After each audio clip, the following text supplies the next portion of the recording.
대법원 2021년 7월 8일 선고 2016-267-067 판결 사건명 부당이득금 1.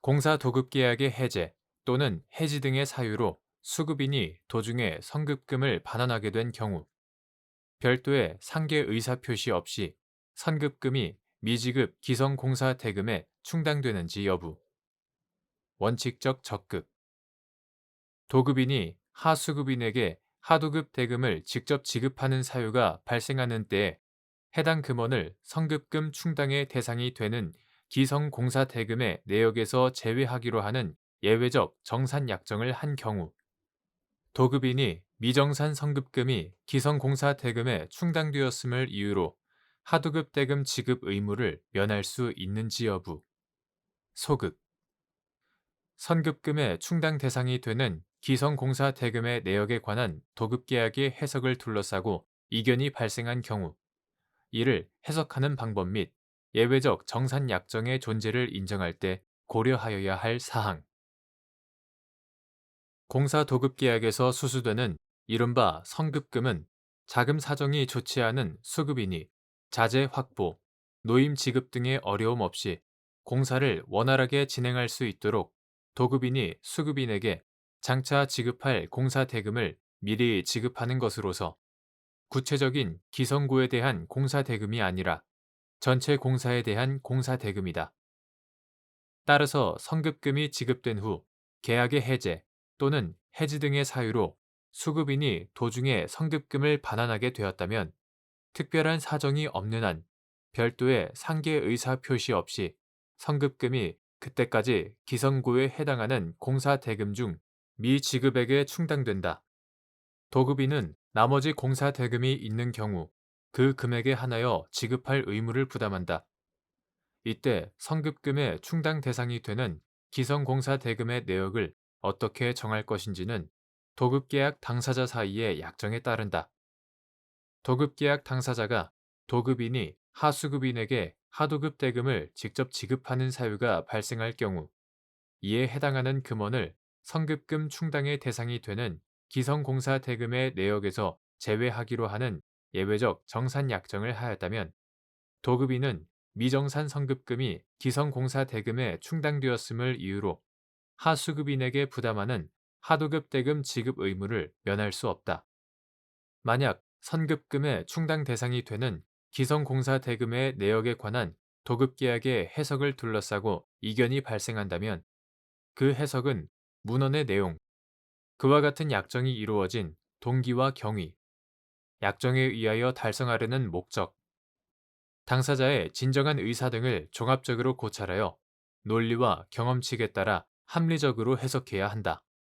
다만 도급계약의 해지 또는 해제에 따른 정산 관계에 있어서는 각 미정산 선급금 반환 채권과 기성공사 대금 채권에 대하여 대립하는 이해관계인들이 다수 존재하는 것이 보통이므로 그들의 이해관계에 큰 영향을 미칠 수 있는 예외적 정산 약정의 존재를 인정함에 있어서는 신중을 기하여야 한다.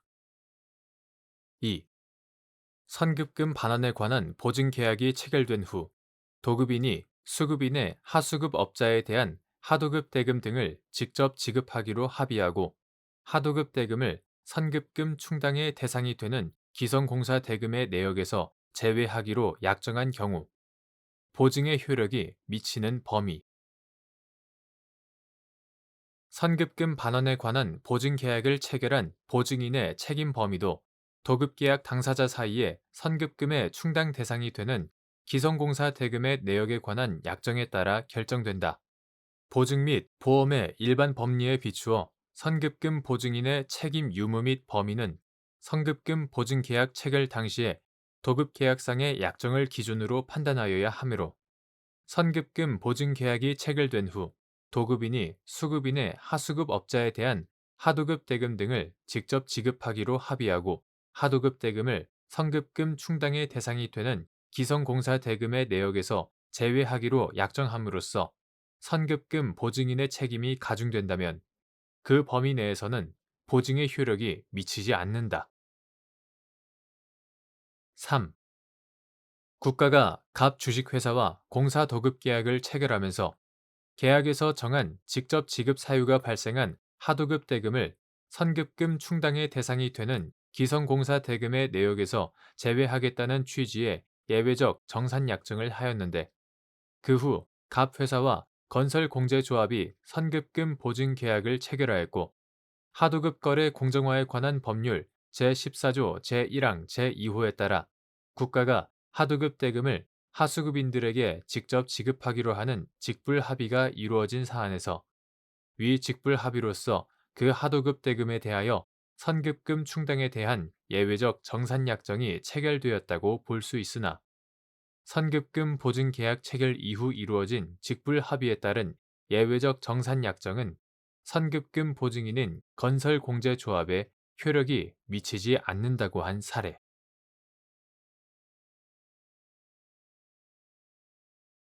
대법원 2021년 7월 8일 선고 2017다 204247 판결. 사건명 건물 등 철거. 1. 집합건물 대지의 소유자가 대지 사용권 없이 전유 부분을 소유하는 구분 소유자에 대하여 전유 부분의 철거를 구할 수 있는지 여부. 적극. 일부 전유 부분만을 철거하는 것이 사실상 불가능하다는 사정이 철거 청구를 기각할 사유에 해당하는지 여부. 소극. 한 동의 집합 건물의 구분 소유자들은 그 전유 부분을 구분 소유하면서 건물의 대지 전체를 공동으로 점유, 사용하는 것이므로, 대지 소유자는 대지 사용권 없이 전유 부분을 소유하면서 대지를 무단 점유하는 구분 소유자에 대하여 그 전유 부분의 철거를 구할 수 있다. 집합 건물은 건물 내부를 구조상, 이용상 독립성을 갖춘 내부를 여러 개의 부분으로 구분하여 독립된 소유권의 객체로 하는 것일 뿐, 한 동의 건물 자체는 일체로서 건축되어 전체 건물이 존립과 유지에 있어 불가분의 일체를 이루는 것이므로, 한 동의 집합 건물 중 일부 전유 부분만을 떼어내거나 철거하는 것은 사실상 불가능하다. 그러나 구분 소유자 전체를 상대로 각 전유 부분과 공용 부분의 철거 판결을 받거나 동의를 얻는 등으로 집합 건물 전체를 철거하는 것은 가능하고, 이와 같은 철거 청구가 구분 소유자 전원을 공동 피고로 해야 하는 필수적 공동소송이라고 할 수 없으므로, 일부 전유 부분만을 철거하는 것이 사실상 불가능하다는 사정은 집행 개시의 장애 요건에 불과할 뿐 철거 청구를 기각할 사유에 해당하지 않는다. 2. 집합 건물 대지의 소유자가 대지 사용권을 갖지 아니한 구분 소유자에 대하여 전유 부분의 철거를 구하는 것이 권리 남용에 해당하는지 여부. 소극. 집합 건물 대지의 소유자는 대지 사용권을 갖지 아니한 구분 소유자에 대하여 전유 부분의 철거를 구할 수 있고, 일부 전유 부분만의 철거가 사실상 불가능하다고 하더라도 이는 집행 개시의 장애 요건에 불과할 뿐이어서 대지 소유자의 건물 철거 청구가 권리 남용에 해당한다고 볼 수 없다.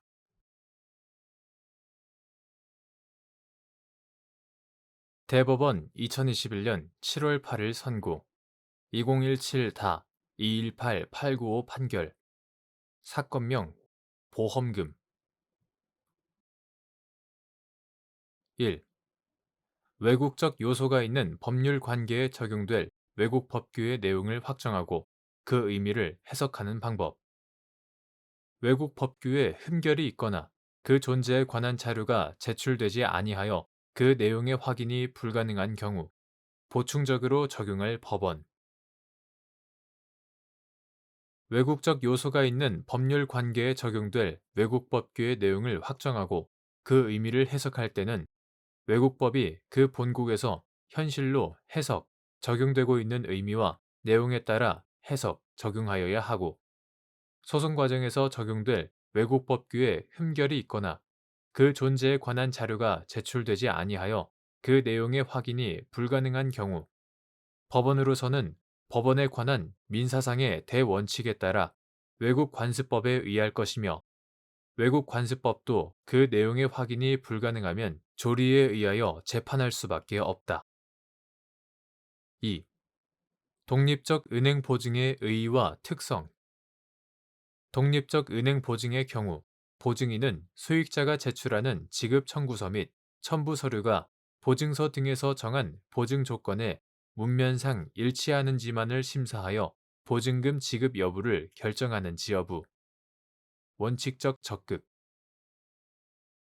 은행이 보증을 하면서 보증금 지급 조건과 일치하는 청구서 및 보증서에서 명시적으로 요구하고 있는 서류가 제시되는 경우에는 그 보증이 기초하고 있는 계약이나 이행 제공의 조건과 상관없이 그에 의하여 어떠한 구속도 받지 않고 즉시 수익자가 청구하는 보증금을 지급하겠다고 약정하였다면 이는 주 채무에 대한 관계에서 부종성을 지니는 통상의 보증이 아니라 주 채무자인 보증 의뢰인과 채권자인 수익자 사이의 원인 관계와는 독립되어 원인 관계의 기한 사유로는 수익자에게 대항하지 못하고 수익자의 청구가 있기만 하면 은행에 무조건적인 지급 의무가 발생하게 되는 이른바 독립적 은행 보증 First Demand Bank Guarantee 독립적 은행 보증이다.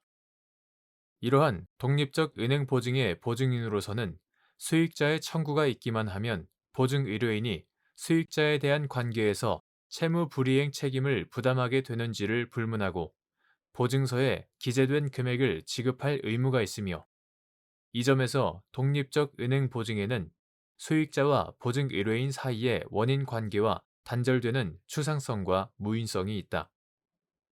그에 따라 독립적 은행 보증에서 보증인은 특별한 사정이 없는 한 수익자가 제출하는 지급 청구서 및 첨부 서류가 보증서 등에서 규정하고 있는 보증 조건에 문면상 일치하는지 여부만을 심사하여 보증금의 지급 여부를 결정하게 된다. 3. 독립적 보증에 관한 통일규칙 제26조에 따른 연장 지급 선택부 청구가 만기 연장이 합의되지 않아 보증금의 지급을 구하는 적법한 지급 청구로 인정되기 위한 요건.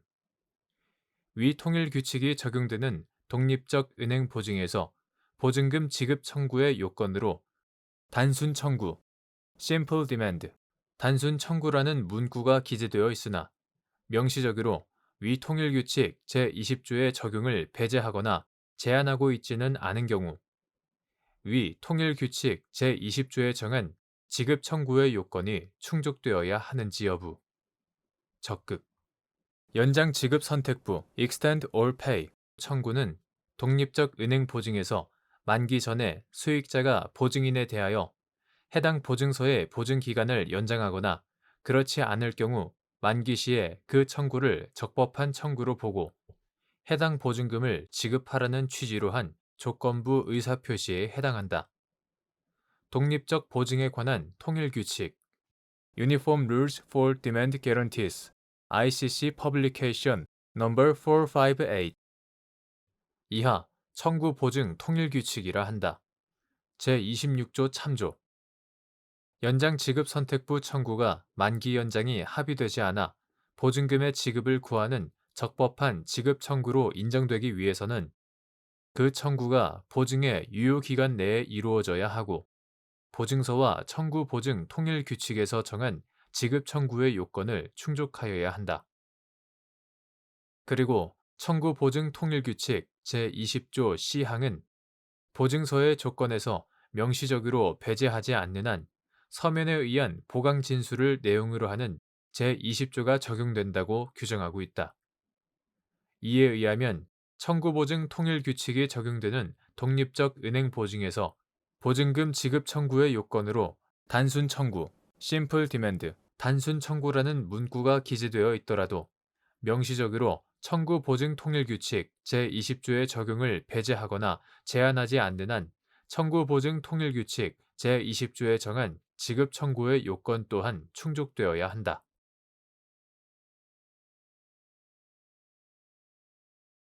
대법원 2021년 7월 8일 선고 2018다 225-289 판결. 사건명 업무집행사원 및 대표사원 지위 확인. 1. 합자회사의 무한책임사원이 업무집행 권한의 상실을 선고하는 판결로 업무집행권 및 대표권을 상실한 이후 어떠한 사유 등으로 합자회사의 유일한 무한책임사원이 된 경우 업무집행권 및 대표권이 부활하는지 여부. 소극. 합자회사에서 업무집행권한 상실 선고 제도. 상법 제269조, 제205조. 상실 선고 제도의 목적은 업무를 집행함에 현저하게 부적임하거나 중대한 의무 위반 행위가 있는 업무집행사원의 권한을 박탈함으로써 그 회사의 운영에 장애 사유를 제거하려는 데 있다. 업무집행사원의 권한 상실을 선고하는 판결은 형성 판결로서 그 판결 확정에 의하여 업무집행권이 상실되면 그 결과 대표권도 함께 상실된다. 합자회사에서 무한책임사원이 업무집행 권한의 상실을 선고하는 판결로 인해 업무집행권 및 대표권을 상실하였다면 그 후 어떠한 사유 등으로 그 무한책임사원이 합자회사의 유일한 무한책임사원이 되었다는 사정만으로는 형성 판결인 업무집행 권한의 상실을 선고하는 판결의 효력이 당연히 상실되고 해당 무한책임사원의 업무집행권 및 대표권이 부활한다고 볼 수 없다. 2.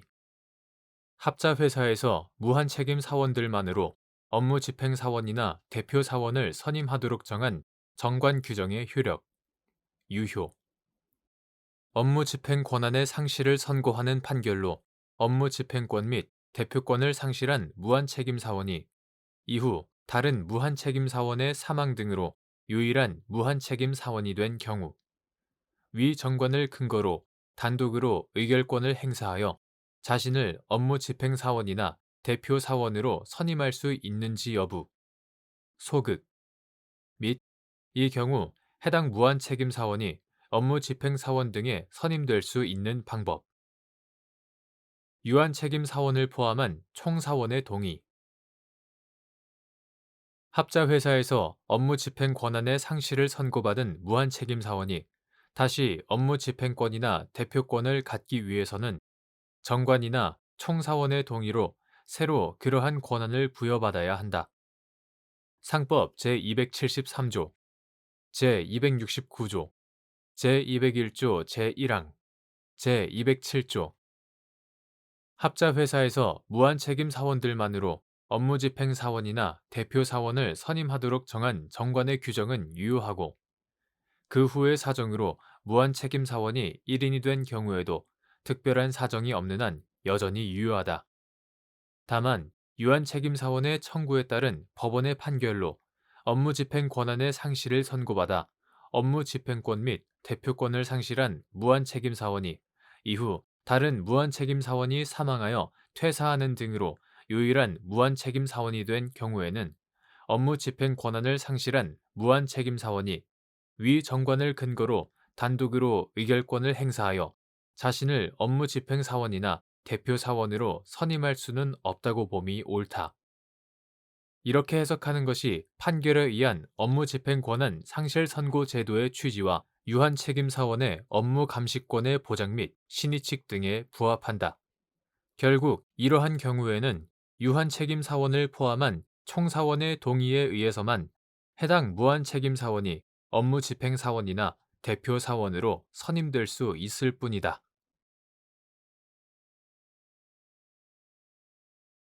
대법원 2021년 7월 8일 선고 2020다 22747 판결.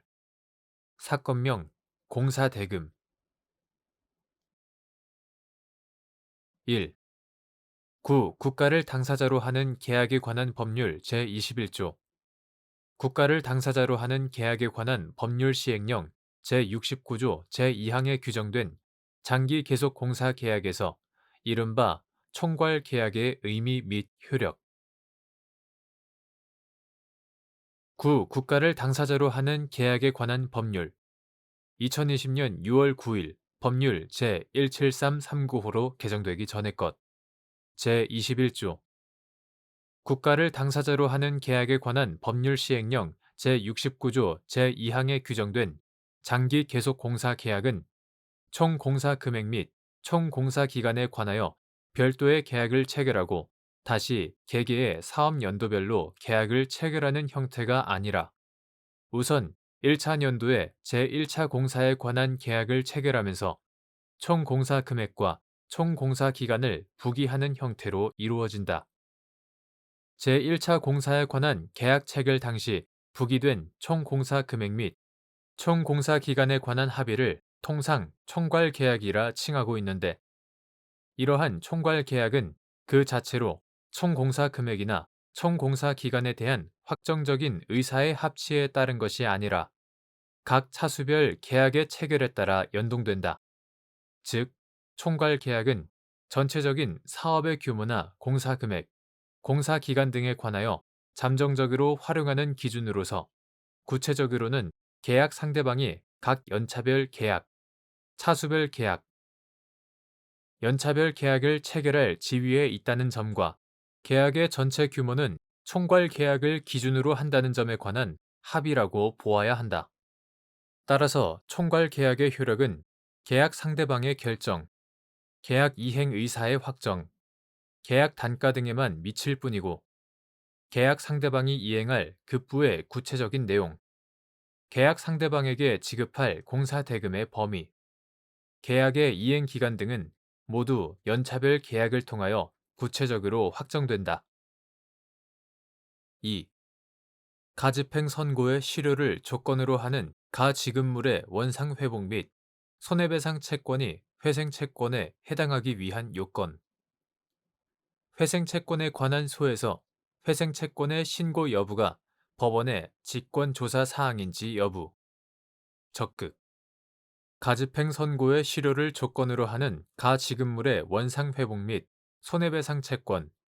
민사소송법 제215조.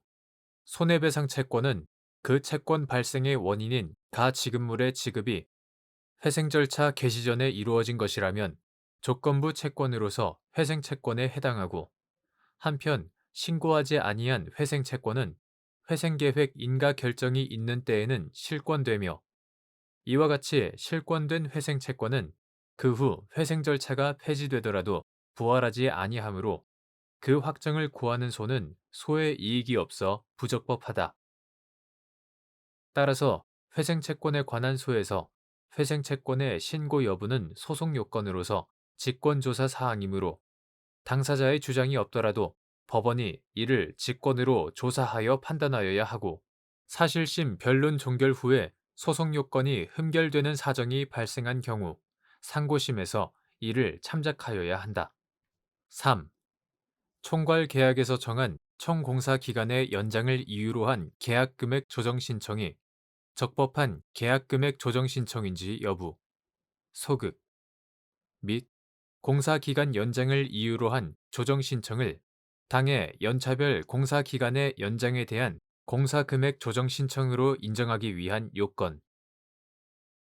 장기 계속 공사 계약에서 공사기간 연장으로 인한 계약금액의 조정 사유가 발생하였다고 하더라도 그 자체로 계약금액 조정이 자동적으로 이루어지는 것이 아니라 계약 당사자의 상대방에 대한 적법한 계약금액 조정 신청에 의하여 비로소 이루어지므로 연차별 계약에서 정한 공사기간이 아니라 총괄 계약에서 정한 총공사기간의 연장을 이유로 한 계약금액 조정 신청은 적법한 계약금액 조정 신청이라 보기 어렵다.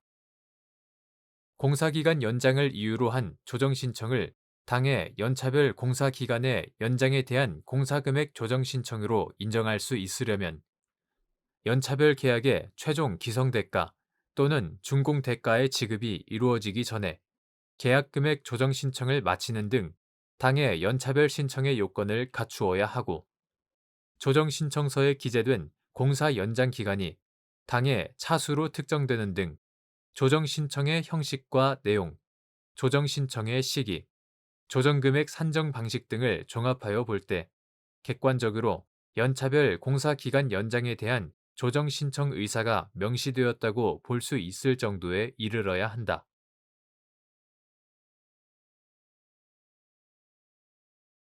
대법원 2021년 7월 8일 선고 2020다 290804 판결 사건명 매매대금 1. 계약 해제권의 발생 사유인 이행지체의 의미 조합 채권의 추심은 조합원 전원이 공동으로 행하여야 하는지 여부 원칙적 적극 계약 해제권의 발생 사유인 이행지체라 함은 채무의 이행이 가능한데도 채무자가 그 이행기를 도과한 것을 말하는 것이어서 그 이행기가 도래하기 전에는 이행지체란 있을 수 없고 조합 채권의 추심은 원칙적으로 조합원 전원이 공동으로 행하여야 한다.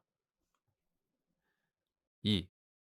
채무자의 급부 불이행 사정을 들어 계약을 해제하겠다는 통지를 한 경우 그로써 이행에 최고가 있었다고 볼 수 있는지 여부 원칙적 적극 채무자의 급부 불이행 사정을 들어 계약을 해제하겠다는 통지를 한 때에는 특별히 그 급부의 수령을 거부하는 취지가 포함되어 있지 아니하는 한 그로써 이행에 최고가 있었다고 볼 수 있으며 그로부터 상당한 기간이 경과하도록 이행되지 아니하였다면 채권자는 계약을 해제할 수 있다. 3.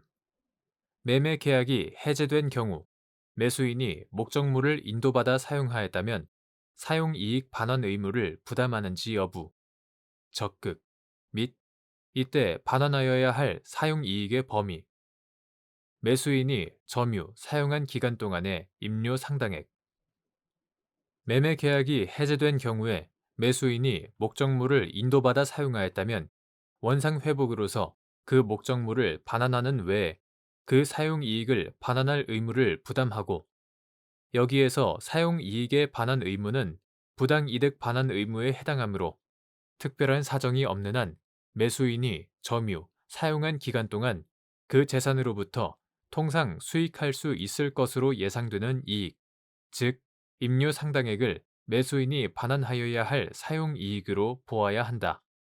4. 동시 이행 판결을 하는 법원이 반대 의무의 내용을 정할 때 유의할 사항.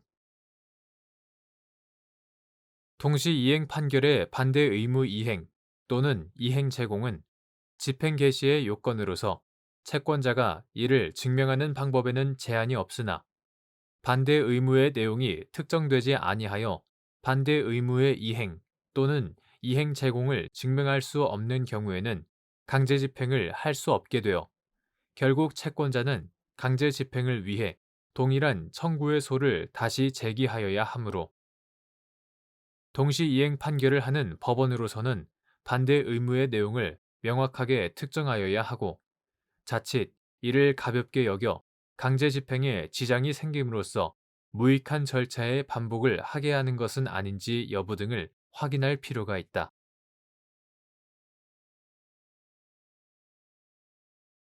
대법원 2021년 7월 8일 선고 2021다 209225등 판결 사건명 소유권 이전 등기 등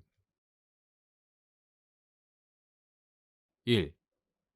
명의수탁자가 신탁부동산을 임의로 처분하거나 강제 수용이나 공공용지 협의 취득 등을 원인으로 제3취득자 명의로 이전 등기가 맞춰진 경우 명의 신탁 관계가 당연히 종료되는지 여부 적극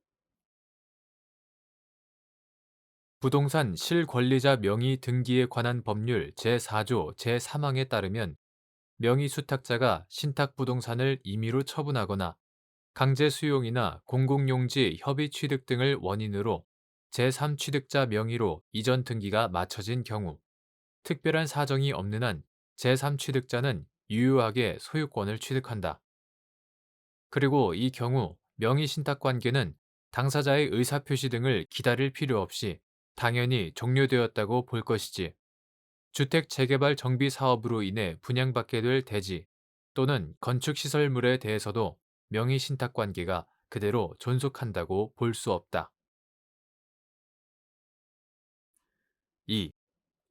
명의 신탁 관계가 성립하기 위하여는 신탁자와 수탁자 사이에 명시적 계약 또는 묵시적 합의가 인정되어야 하는지 여부. 적극. 명의 신탁 관계는 반드시 신탁자와 수탁자 사이에 명시적 계약에 의하여만 성립하는 것이 아니라 묵시적 합의에 의하여도 성립할 수 있으나 명시적인 계약이나 묵시적 합의가 인정되지 않는데도 명의 신탁 약정이 있었던 것으로 단정하거나 간주할 수는 없다.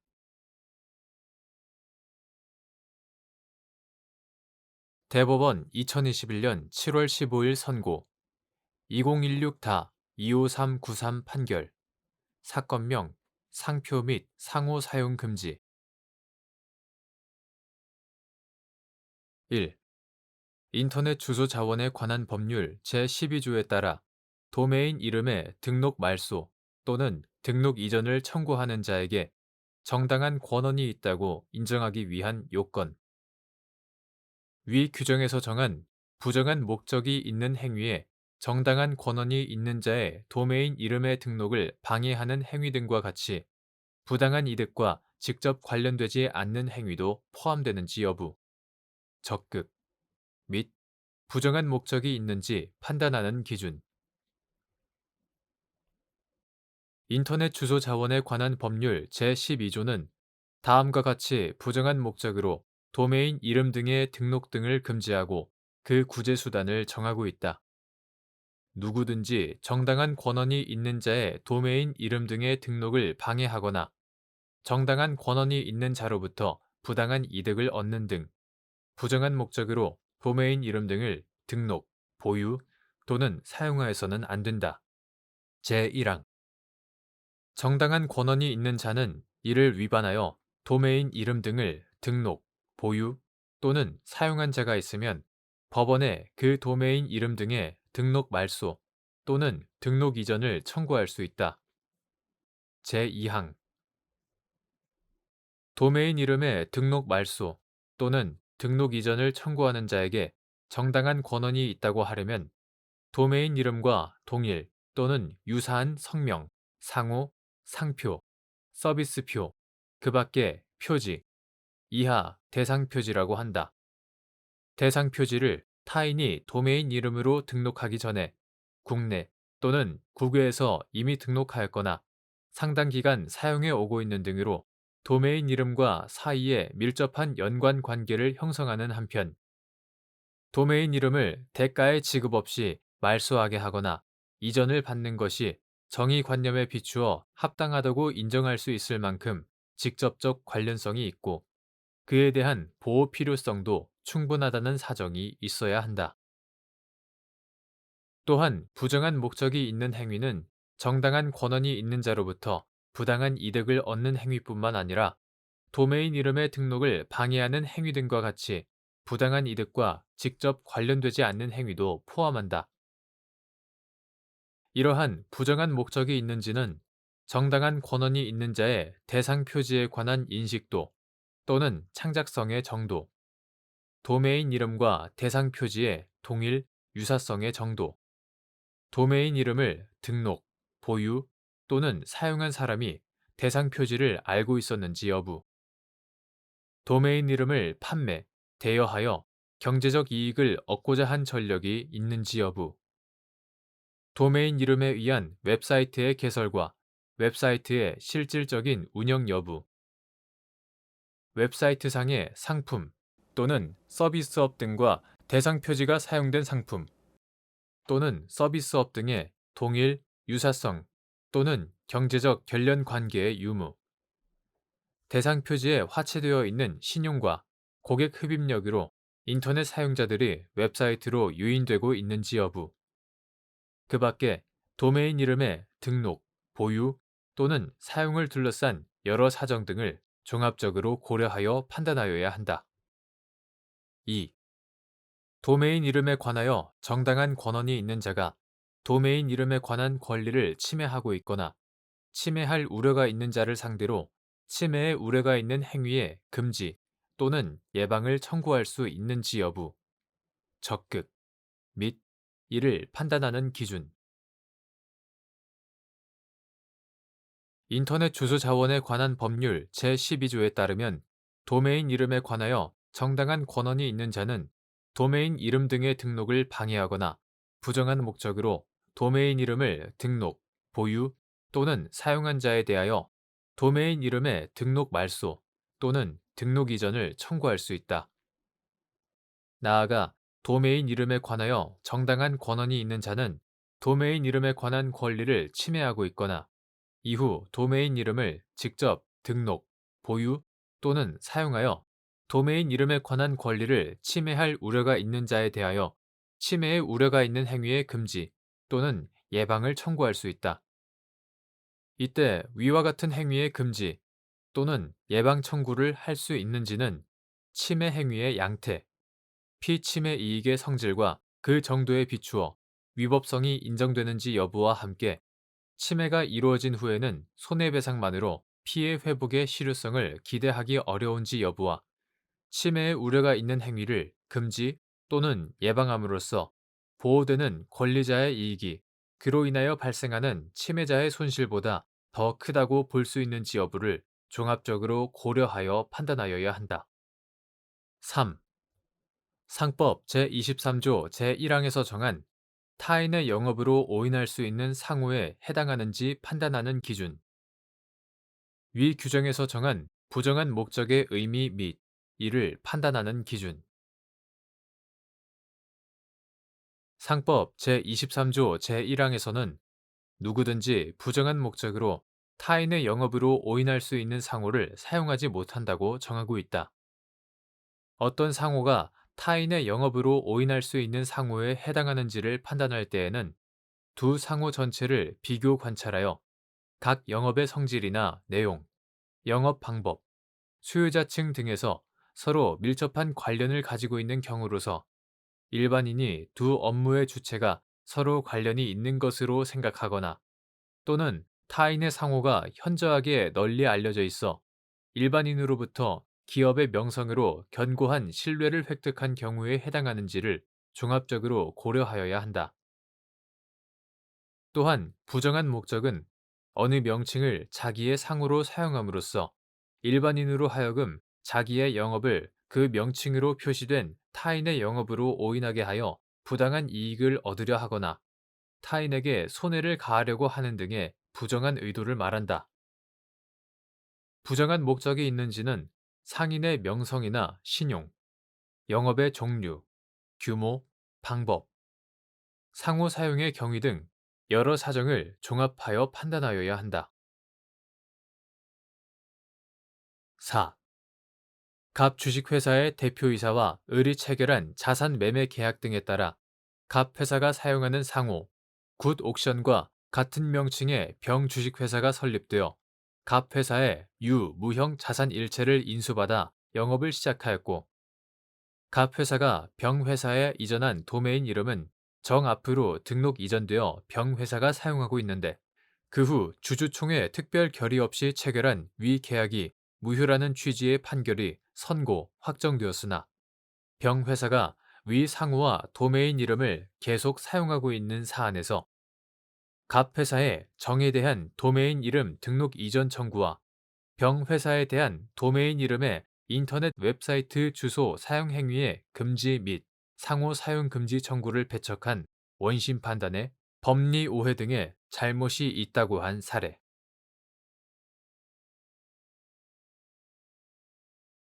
대법원 2021년 7월 15일 선고 2016다 210498 판결 사건명 임료 등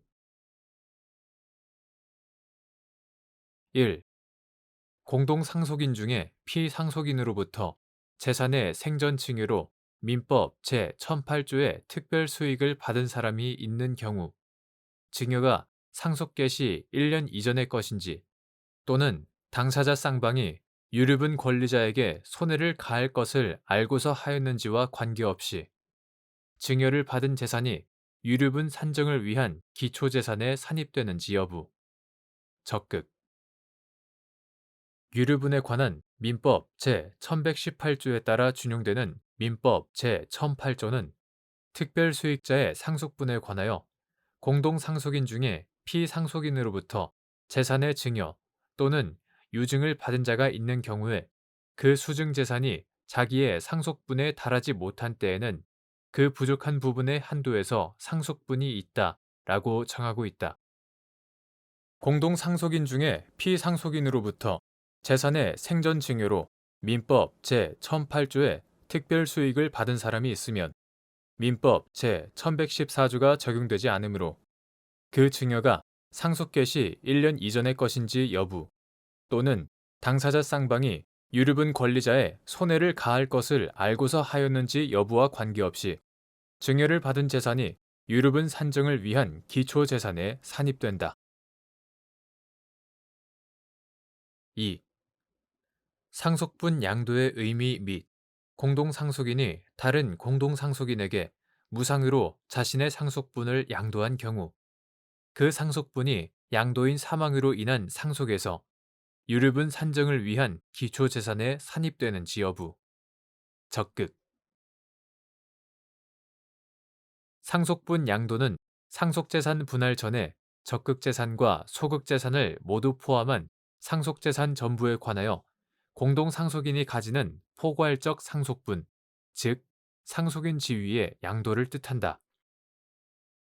공동상속인이 다른 공동상속인에게 무상으로 자신의 상속분을 양도하는 것은 특별한 사정이 없는 한 유류분에 관한 민법 제1108조의 증여에 해당하므로 그 상속분은 양도인의 사망으로 인한 상속에서 유류분 산정을 위한 기초재산에 산입된다고 보아야 한다. 그 이유는 다음과 같다. 유류분 제도는 피상속인의 재산처분 행위로부터 유족의 생존권을 보호하고 법정 상속분의 일정 비율에 해당하는 부분을 유류분으로 산정하여 상속인의 상속재산 형성에 대한 기여와 상속재산에 대한 기대를 보장하는 데 그 목적이 있다. 민법 제1118조에 따라 준용되는 민법 제1008조는 공동상속인 중에 피상속인으로부터 재산의 증여 또는 유증을 받은 특별 수익자가 있는 경우에 공동상속인들 사이에 공평을 기하기 위하여 그 수증재산을 상속분의 선급으로 다루어 구체적인 상속분을 산정하는 데 참작하도록 하려는데 그 취지가 있다.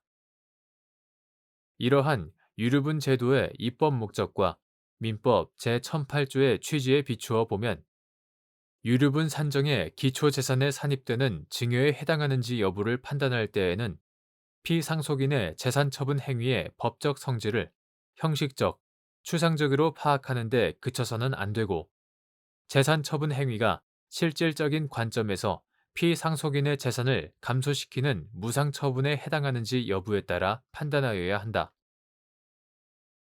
다른 공동상속인으로부터 상속분을 양수한 공동상속인은 자신이 가지고 있던 상속분과 양수한 상속분을 합한 상속분을 가지고 상속재산 분할 절차에 참여하여 그 상속분 합계액에 해당하는 상속재산을 분배해 달라고 요구할 수 있다. 따라서 상속분에 포함된 적극재산과 소극재산의 가액 등을 고려할 때 상속분에 재산적 가치가 있다면 상속분 양도는 양도인과 양수인이 합의하여 재산적 이익을 이전하는 것이라고 할 수 있다.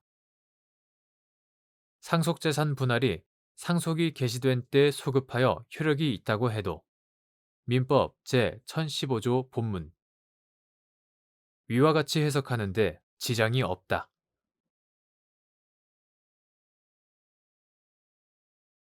대법원 2021년 7월 15일 선고 2016다 260-097 판결 사건명 손해배상 자 1. 불법 행위로 사망한 피해자의 일실 수입 산정 기준 의과 대학 등과 같이 전문직을 양성하는 대학에 재학 중인 피해자가 장차 전문직으로서 소득을 얻을 수 있는 상당한 개연성이 있는지 판단하는 기준 불법 행위로 사망한 피해자의 일실수입은 원칙적으로 불법 행위로 손해가 발생할 당시에 피해자가 종사하고 있던 직업의 소득을 기준으로 산정해야 한다. 피해자가 사고 당시 일정한 직업에 소득이 없는 사람이라면 그 수입 상실액은 보통 사람이면 누구나 종사하여 얻을 수 있는 일반 노동 임금을 기준으로 하되 특정한 기능이나 자격 또는 경력을 가지고 있어서 장차 그에 대응한 소득을 얻을 수 있는 상당한 개연성이 인정되는 경우에는 그 통계 소득을 기준으로 산정할 수 있다. 이 경우 의과대학 등과 같이 전문직을 양성하는 대학에 재학 중인 피해자가 장차 전문직으로서 소득을 얻을 수 있는 상당한 개연성이 있는지 여부는 피해자의 연령, 재학 기간, 학업 성과, 전공 학과, 전문직을 수행하기 위한 자격의 취득 가능성 등 피해자의 개인적인 경력은 물론 전문직을 양성하는 대학 졸업생의 졸업 후 진로, 취업률, 그 밖에 사회적, 경제적 조건을 모두 고려하여 경험칙에 따라 개별적으로 판단해야 한다. 2. 의과대학 본과 3학년 재학 중 교통사고로 사망한 갑의 일실수입 산정 기준과 방법이 문제된 사안에서 갑이 장차 의과대학을 졸업하고 의사국가고시에 합격하여 의사로서 종사할 상당한 개연성이 인정된다고 볼 여지가 있는데도 갑의 일실수입을 고용 형태별 근로실태 조사 보고서에 대졸 이상 전 직종 평균 소득을 기준으로 산정한 원심 판결에 법리 오해에 잘못이 있다고 한 사례.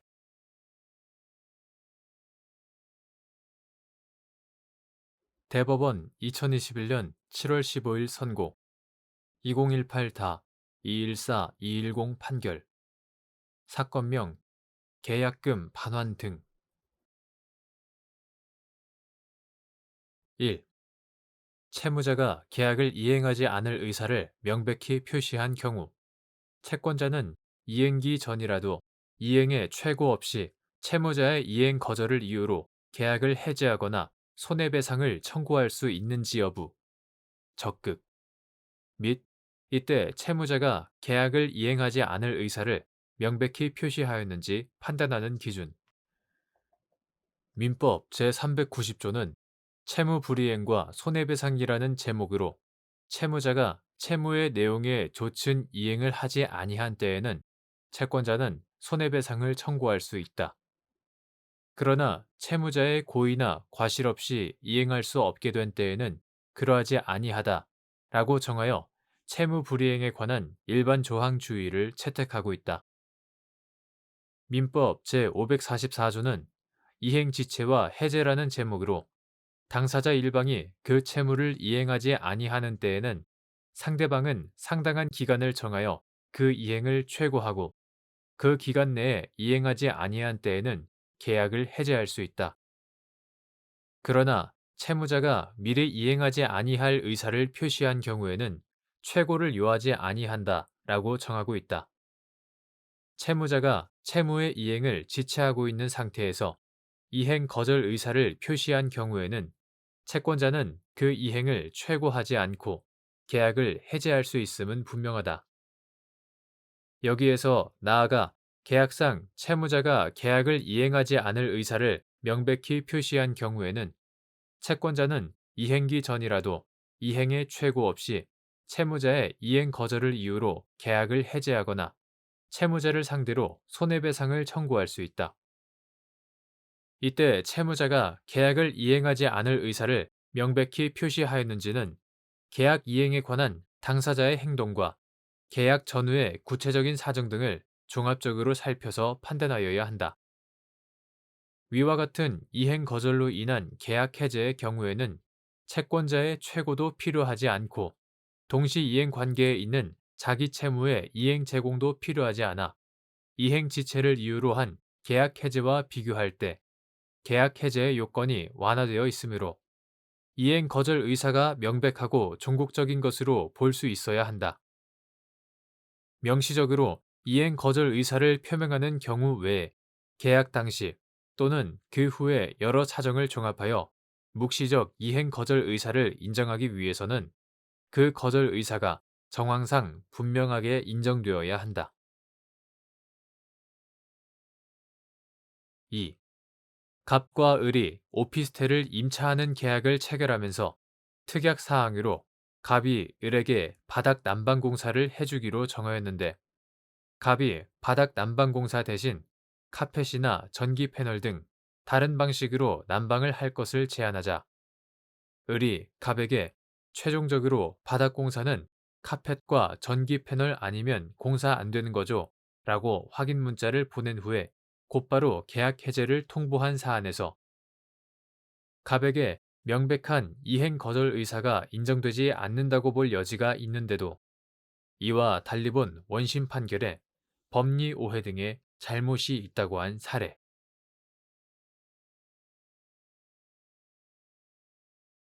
대법원 2021년 7월 15일 선고 2018다 298744 판결 사건명 주주 대표 소송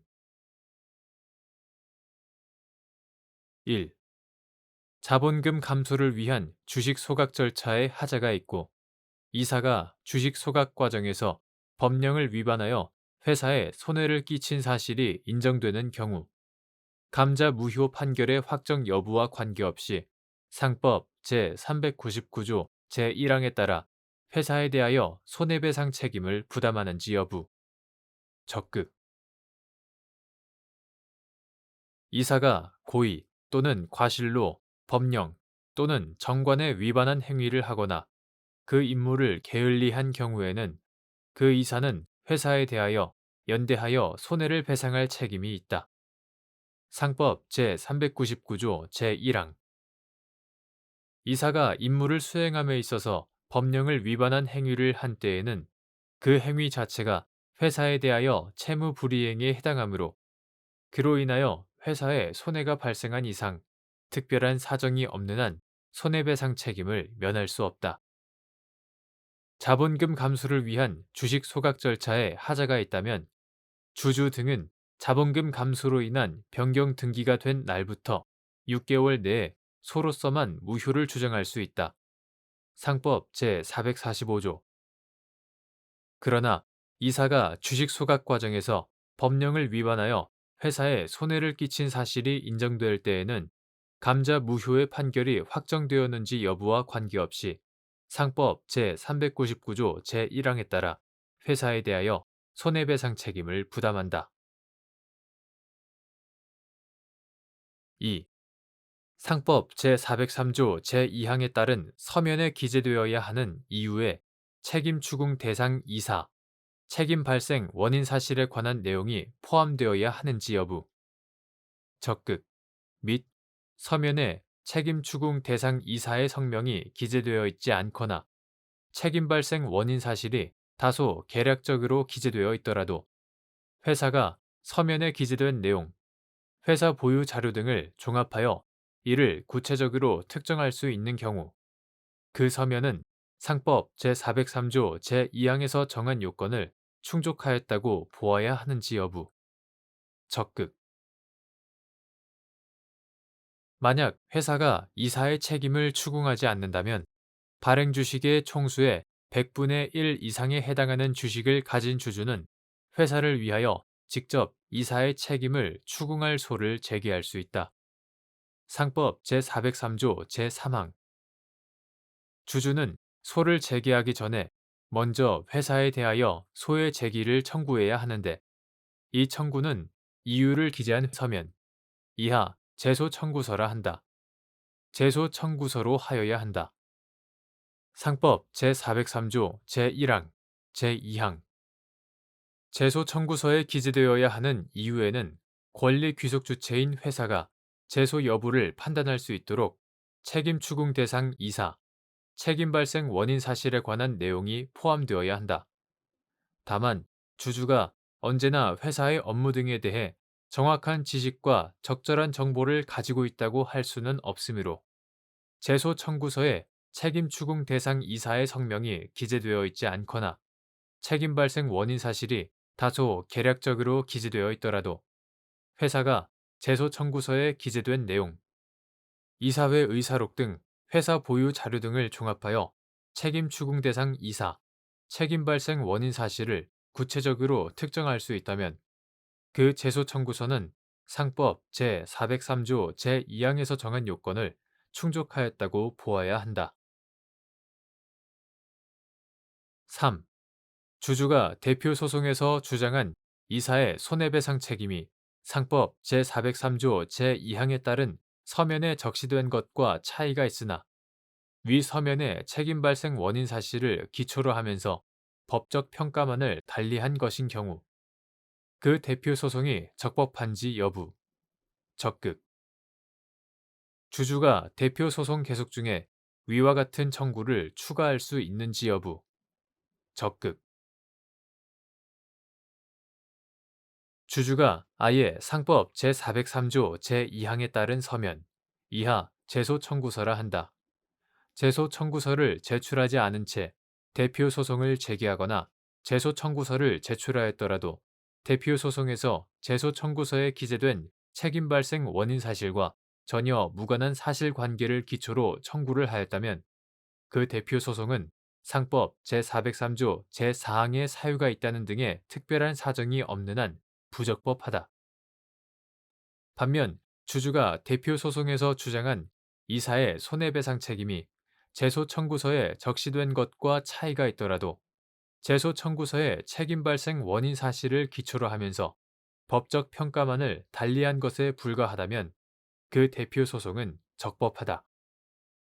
따라서 주주는 적법하게 제기된 대표 소송 계속 중에 제소 청구서의 책임 발생 원인 사실을 기초로 하면서 법적 평가만을 달리한 청구를 추가할 수도 있다. 4. 항소심에서 수개의 청구가 선택적으로 병합된 경우의 심리 방법과 항소심 판결의 주문. 제1심에서 원고의 청구가 기각되어 원고가 항소한 다음 항소심에서 청구를 선택적으로 병합한 경우 법원은 병합된 수개의 청구 중 어느 하나의 청구를 선택하여 심리할 수 있고 어느 한 개의 청구를 심리한 결과 그 청구가 이유 있다고 인정될 경우에는 원고의 청구를 기각한 제1심 판결을 취소하고 이유 있다고 인정되는 청구를 인용하는 주문을 선고하여야 한다. 5. 상법 제399조 제1항에 따른 이사의 회사에 대한 손해배상 채무에 관하여 이사가 지체 책임을 지는 시기. 이행 청구를 받은 때부터 상법 제399조 제1항에 따른 이사의 회사에 대한 손해배상 채무는 채무 불이행으로 인한 손해배상 채무로서 이행 기한에 정함이 없는 채무이므로 이사는 이행 청구를 받은 때부터 지체 책임을 진다.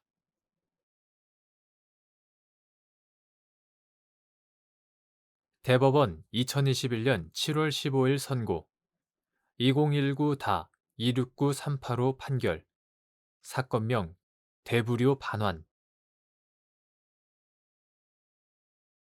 주택 재건축 조합이 사업의 시행으로 용도가 폐지되는 기존 정비 기반 시설 부지를 점유 사용하는 경우 대부 계약에 따른 대부료를 지급하여야 하는지 여부 적극 및 이때 구도시 및 주거환경정비법 제32조 제6항의 사용료 또는 점용료 면제 규정이 적용될 수 있는지 여부 소극 구도시 및 주거환경정비법 2017년 2월 8일 법률 제14567호로 전부 개정되기 전의 것 이하 구도시정비법이라 한다. 제32조 제1항 제3호는 사업시행자가 사업시행 인가를 받은 때에는 도로법 제61조의 규정에 의한 도로의 점용 허가를 받은 것으로 본다 라고 정하고 같은 조 제6항은 정비사업에 대하여 제1항이나 제2항에 따라 다른 법률에 따른 인허가 등을 받은 것으로 보는 경우에는 관계 법률 또는 시, 도, 조례에 따라 해당 인허가 등의 대가로 부과되는 수수료와 해당 국유지, 공유지의 사용 또는 점용에 따른 사용료 또는 점용료를 면제한다 라고 정하고 있다. 구 도시정비법 제32조 제6항의 문헌 해석과 구 도시정비법 관련 규정들을 종합하면 도로가 용도 폐지로 일반 재산이 된 경우에 용도가 폐지되기 이전에 의제된 점용 허가의 효력은 소멸되어 대부계약 체결의 대상이 된다. 주택 재건축 조합이 사업의 시행으로 용도가 폐지되는 기존 정비 기반 시설 부지를 점유, 사용하는 경우 대부 계약에 따른 대부료를 지급해야 하고 대부료에 대해서는 구 도시정비법 제32조 제6항의 사용료 또는 점용료 면제 규정이 적용될 수는 없다.